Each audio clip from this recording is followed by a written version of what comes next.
মাথাগুলো নিচু করে দেন, চক্ষু দুইটা বন্ধ করে দেন, মনকে বোঝাও মন, একটু আগেই তো চক্ষু দুইটা খোলা ছিল। পাশে কোন ভাই বসা আছে তাদেরকেও তো দেখা গেল, কে সভাপতি হইল, কে বয়ান করলো তাদেরকেও দেখা গেল। এখন যে চক্ষু দুইটা বন্ধ করলাম, আমার পাশে কে বসা আছে এখন তো আর দেখা যায় না। এখন যে চক্ষু দুইটা বন্ধ করলাম, একটু পরেই তো আবার চক্ষু দুইটা খোলার সুযোগ আছে। কিন্তু এমন একটা সময় আসবে, জনমের তরে চক্ষু দুইটা বন্ধ হয়ে যাবে, আর খোলা যাবে না। ও বাজাজ, মনটাকে নরম করার চেষ্টা করেন, দিলটাকে আল্লাহর দিকে ফিরায়া দেন। দুইটা চোখের পানি ছেড়ে দিয়ে আল্লাহর দিকে তাকায়া মনটারে বুঝাবো, যাদের বাবা চলে গেছে তাদের বাবার কথাটাকে মনন স্মরণ করেন। যাদের জনম দুঃখিনী মা এই পৃথিবীতে নাই, তারা মায়ের কথাটাকে স্মরণ করেন।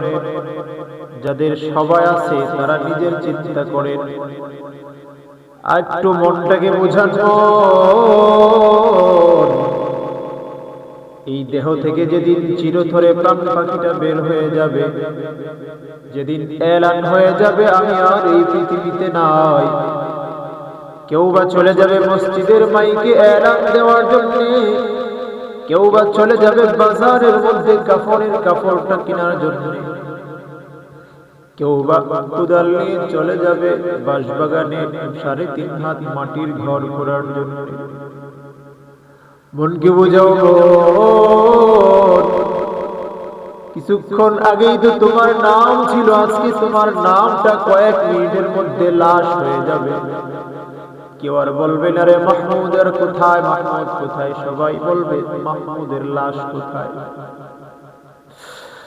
ও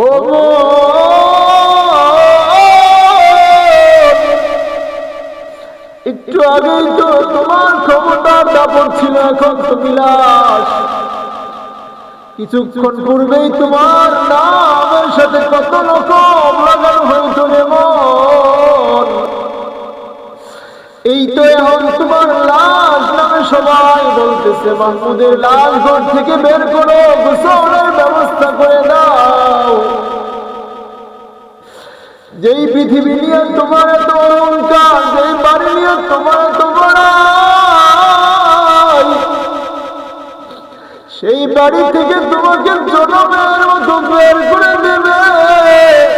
তোমার গায়ের কাপড়টা পর্যন্ত ব্লেড দিয়া কেটে কেটে খুলে নেওয়া হবে।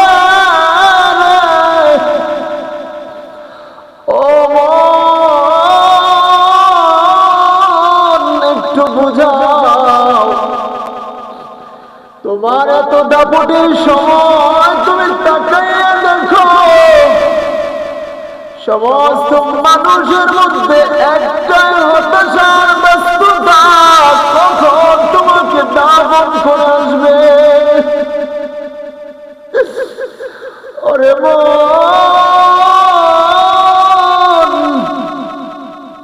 মনটারে বোঝাও, সব মানুষগুলো তোমাকে গোসল দেওয়ার পরে খাটিয়ে শোয়াইয়া সাদা কাপড় পরাইয়া জনমের মতো বাড়ি থেকে মাঠের দিকে নিয়ে যাবে।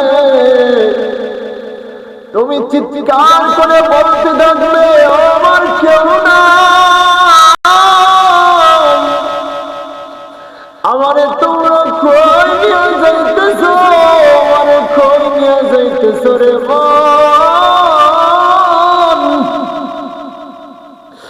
ও মন, তোমাকে যখন খাটের মধ্যে শুইয়া মাঠের মধ্যে নিয়ে যাবে,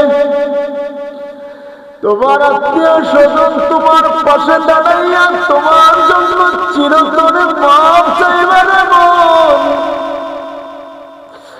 অতঃপর যখন তোমার জানাজা হইয়া 4 জনে কাঁধে করিয়া কবরে নিয়ে যাবে, তোমার মনে হইবে এই পৃথিবীতে এই 4 জন আমার সবচেয়ে আপন।